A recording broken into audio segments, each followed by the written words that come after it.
H. G. Wells, The Remarkable Case of Davidson's Eyes. Published in 1895. Chapter 1. The transitory mental aberration of Sidney Davidson, remarkable enough in itself, is still more remarkable if Wade's explanation is to be credited.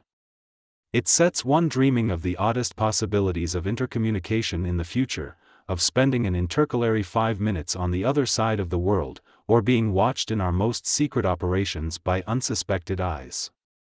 It happened that I was the immediate witness of Davidson's seizure, and so it falls naturally to me to put the story upon paper.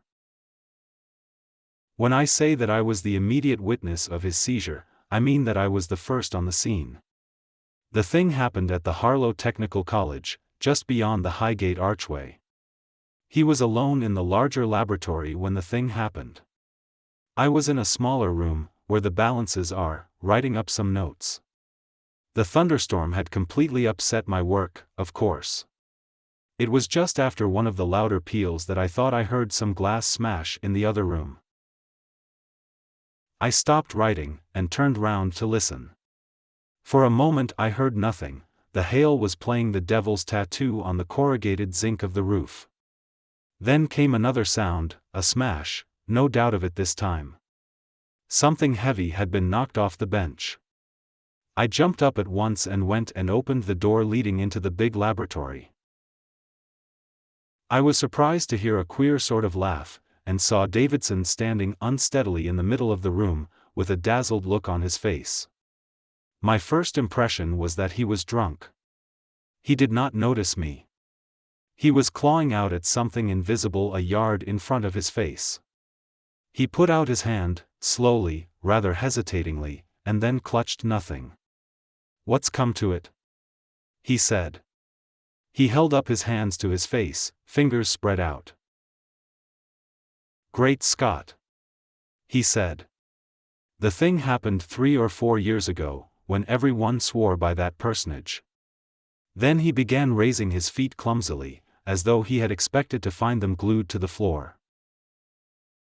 "Davidson!" cried I, "what's the matter with you?" He turned round in my direction and looked about for me. He looked over me and at me and on either side of me, without the slightest sign of seeing me. "Waves," he said, "and a remarkably neat schooner." I'd swear that was Bellow's voice. "Hello!" he shouted suddenly at the top of his voice. I thought he was up to some foolery. Then I saw littered about his feet the shattered remains of the best of our electrometers. "What's up, man?" said I. "You've smashed the electrometer." "Bellows again," said he. "Friends left, if my hands are gone. Something about electrometers. Which way are you, Bellows?" He suddenly came staggering towards me.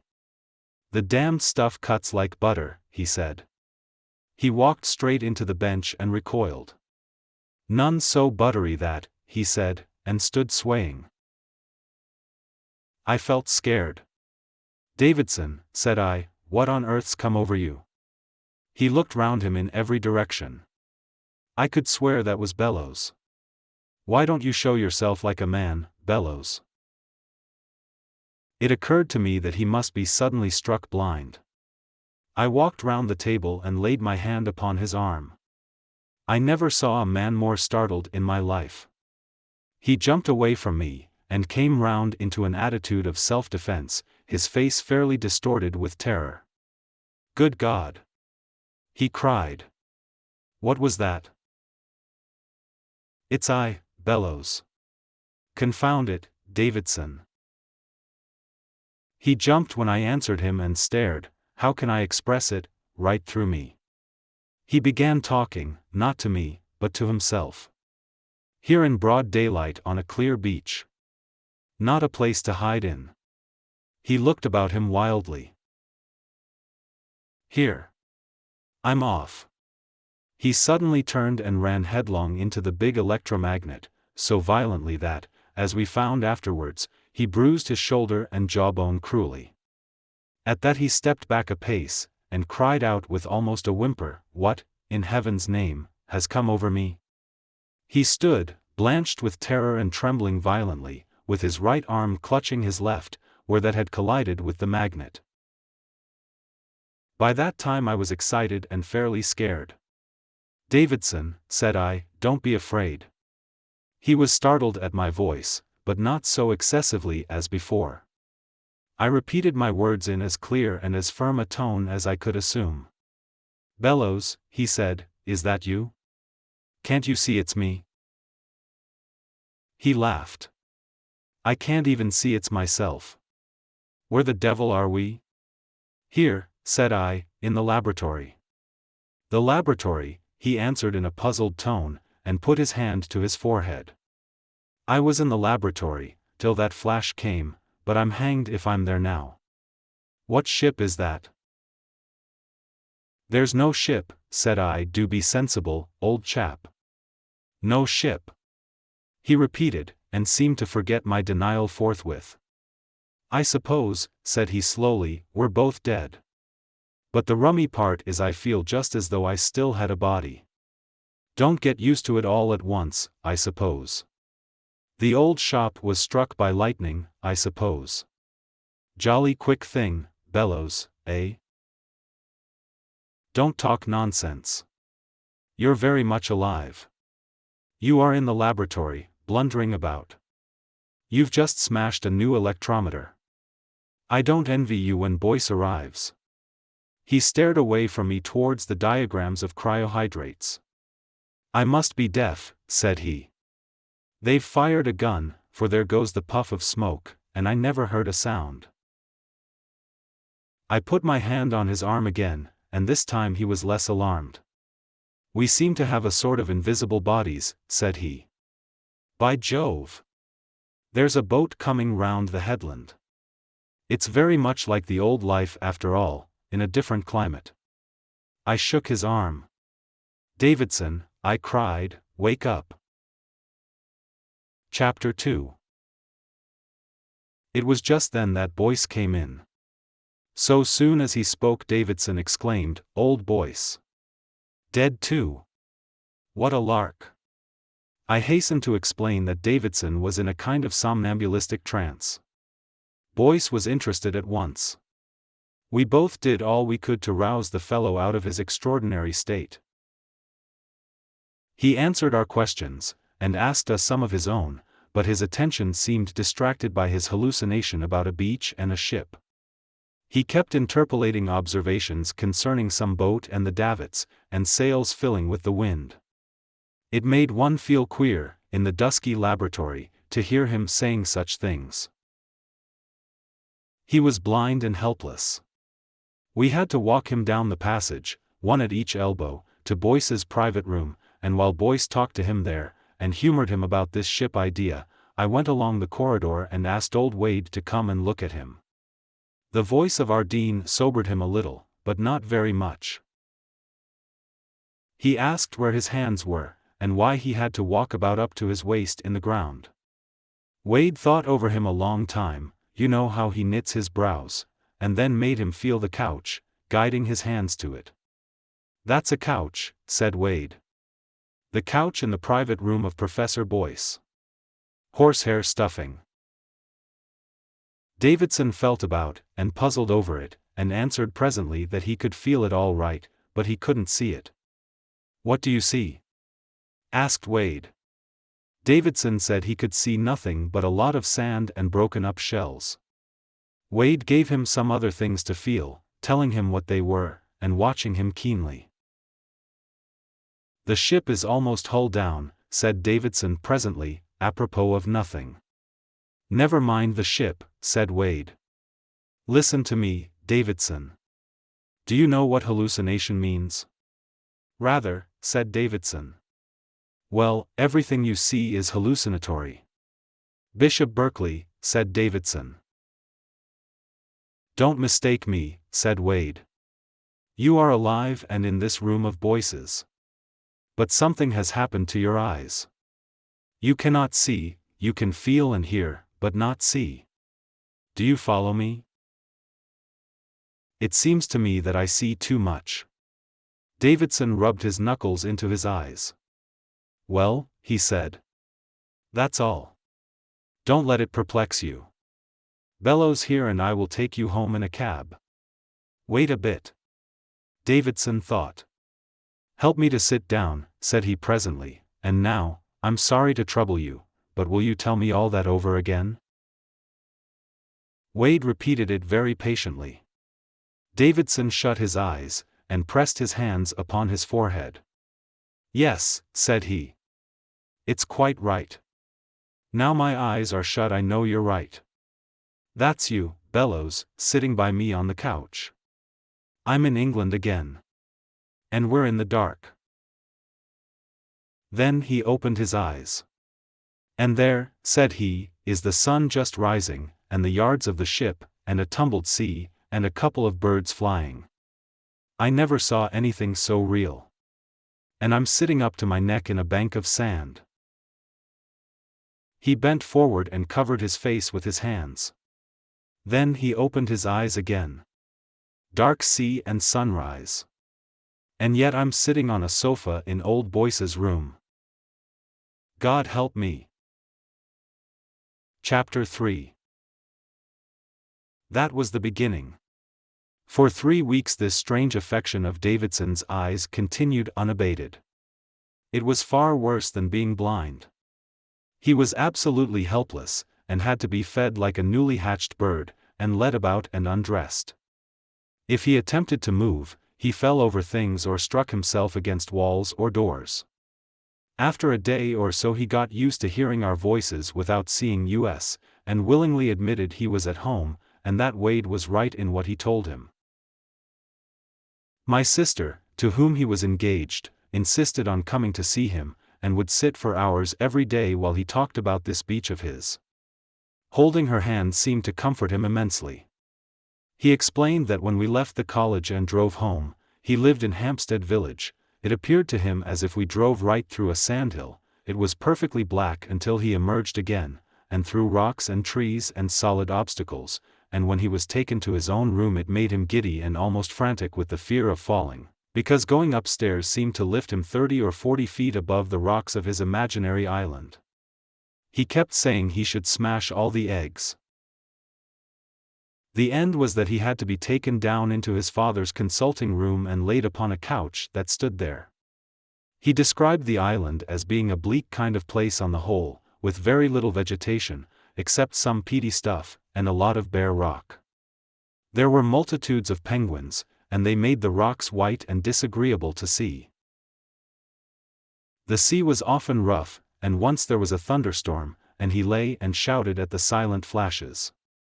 Once or twice seals pulled up on the beach, but only on the first 2 or 3 days.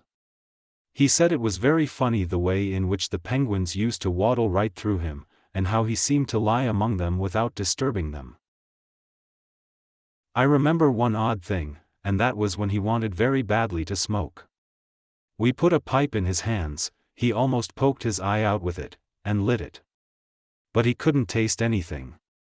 I've since found it's the same with me. I don't know if it's the usual case, that I cannot enjoy tobacco at all unless I can see the smoke. But the queerest part of his vision came when Wade sent him out in a bath chair to get fresh air. The Davidsons hired a chair, and got that deaf and obstinate dependent of theirs, Widgery, to attend to it. Widgery's ideas of healthy expeditions were peculiar. My sister, who had been to the dog's home, met them in Camden Town, towards King's Cross, Widgery trotting along complacently, and Davidson, evidently most distressed, trying in his feeble, blind way to attract Widgery's attention. He positively wept when my sister spoke to him. "Oh, get me out of this horrible darkness," he said, feeling for her hand. "I must get out of it, or I shall die." He was quite incapable of explaining what was the matter, but my sister decided he must go home, and presently, as they went uphill towards Hampstead, the horror seemed to drop from him. He said it was good to see the stars again, though it was then about noon and a blazing day. It seemed, he told me afterwards, as if I was being carried irresistibly towards the water. I was not very much alarmed at first. Of course it was night there, a lovely night. Of course? I asked, for that struck me as odd. Of course, said he. It's always night there when it is day here. Well, we went right into the water, which was calm and shining under the moonlight, just a broad swell that seemed to grow broader and flatter as I came down into it. The surface glistened just like a skin, it might have been empty space underneath for all I could tell to the contrary. Very slowly, for I rode slanting into it, the water crept up to my eyes. Then I went under and the skin seemed to break and heal again about my eyes. The moon gave a jump up in the sky and grew green and dim, and fish, faintly glowing, came darting round me, and things that seemed made of luminous glass, and I passed through a tangle of seaweeds that shone with an oily luster. And so I drove down into the sea, and the stars went out one by one, and the moon grew greener and darker, and the seaweed became a luminous purple-red. It was all very faint and mysterious, and everything seemed to quiver. And all the while I could hear the wheels of the bath chair creaking, and the footsteps of people going by, and a man in the distance selling the special Pall Mall. I kept sinking down deeper and deeper into the water. It became inky black about me, not a ray from above came down into that darkness, and the phosphorescent things grew brighter and brighter.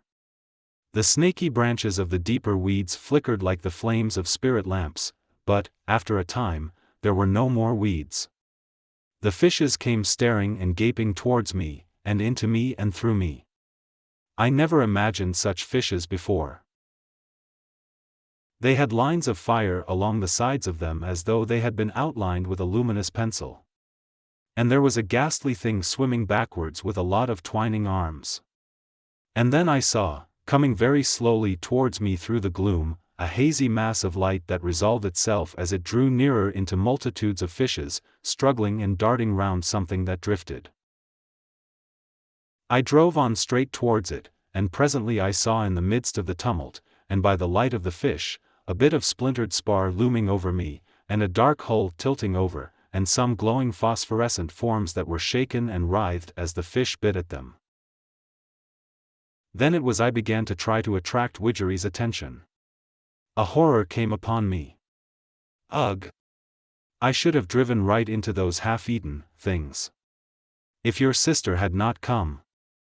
They had great holes in them, bellows, and... Never mind. But it was ghastly. Chapter 4. For 3 weeks Davidson remained in this singular state, seeing what at the time we imagined was an altogether phantasmal world, and stone-blind to the world around him.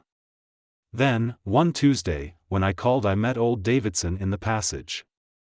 He can see his thumb. The old gentleman said, in a perfect transport. He was struggling into his overcoat. He can see his thumb, bellows. He said, with the tears in his eyes. The lad will be all right yet.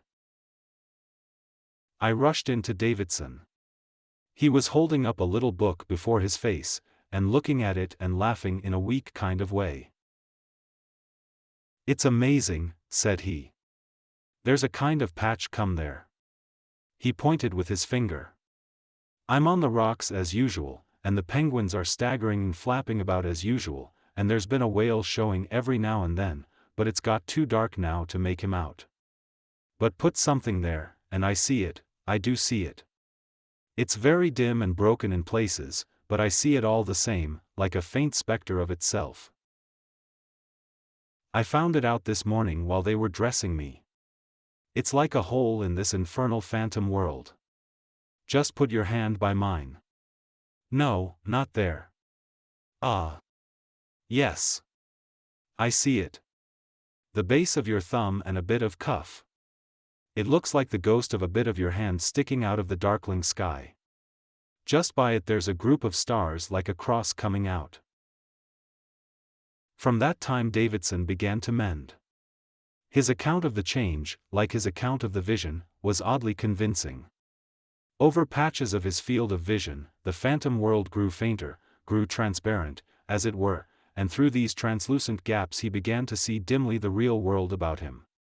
The patches grew in size and number, ran together and spread until only here and there were blind spots left upon his eyes. He was able to get up and steer himself about, feed himself once more, read, smoke, and behave like an ordinary citizen again. At first it was very confusing to him to have these two pictures overlapping each other like the changing views of a lantern, but in a little while he began to distinguish the real from the illusory. At first he was unfeignedly glad, and seemed only too anxious to complete his cure by taking exercise and tonics. But as that odd island of his began to fade away from him, he became queerly interested in it. He wanted particularly to go down into the deep sea again, and would spend half his time wandering about the low-lying parts of London, trying to find the waterlogged wreck he had seen drifting. The glare of real daylight very soon impressed him so vividly as to blot out everything of his shadowy world, but of a night-time, in a darkened room, he could still see the white-splashed rocks of the island, and the clumsy penguins staggering to and fro. But even these grew fainter and fainter, and, at last, soon after he married my sister, he saw them for the last time. Chapter 5. And now to tell of the queerest thing of all. About 2 years after his cure I dined with the Davidsons, and after dinner a man named Atkins called in. He is a lieutenant in the Royal Navy, and a pleasant, talkative man. He was on friendly terms with my brother-in-law, and was soon on friendly terms with me. It came out that he was engaged to Davidson's cousin, and incidentally he took out a kind of pocket photograph case to show us a new rendering of his fiancée. And, by the by, said he, here's the old Fulmer. Davidson looked at it casually. Then suddenly his face lit up. Good heavens! Said he. I could almost swear, what? Said Atkins. That I had seen that ship before. Don't see how you can have. She hasn't been out of the South Seas for 6 years, and before then. But, began Davidson, and then, yes, that's the ship I dreamt of, I'm sure that's the ship I dreamt of. She was standing off an island that swarmed with penguins, and she fired a gun. Good Lord! Said Atkins, who had now heard the particulars of the seizure. How the deuce could you dream that? And then, bit by bit, it came out that on the very day Davidson was seized, HMS Fulmer had actually been off a little rock to the south of Antipodes Island.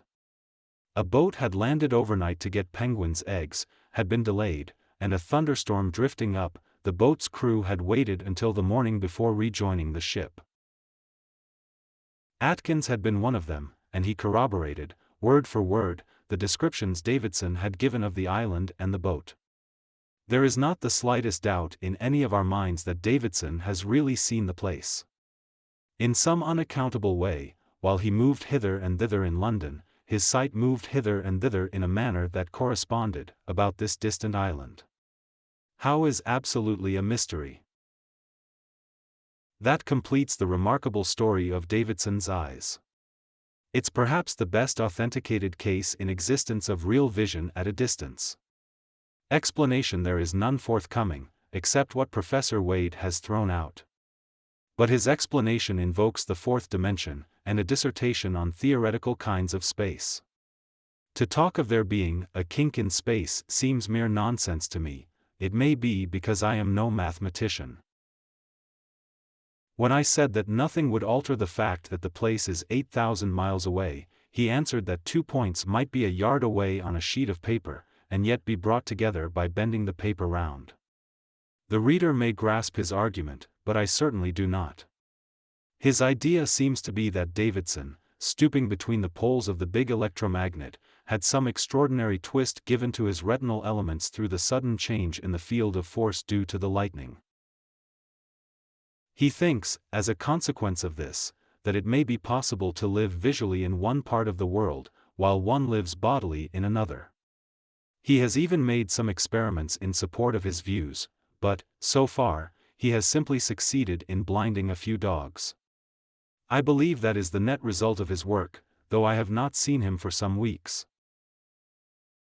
Latterly I have been so busy with my work in connection with the St. Pancras installation that I have had little opportunity of calling to see him. But the whole of his theory seems fantastic to me. The facts concerning Davidson stand on an altogether different footing, and I can testify personally to the accuracy of every detail I have given.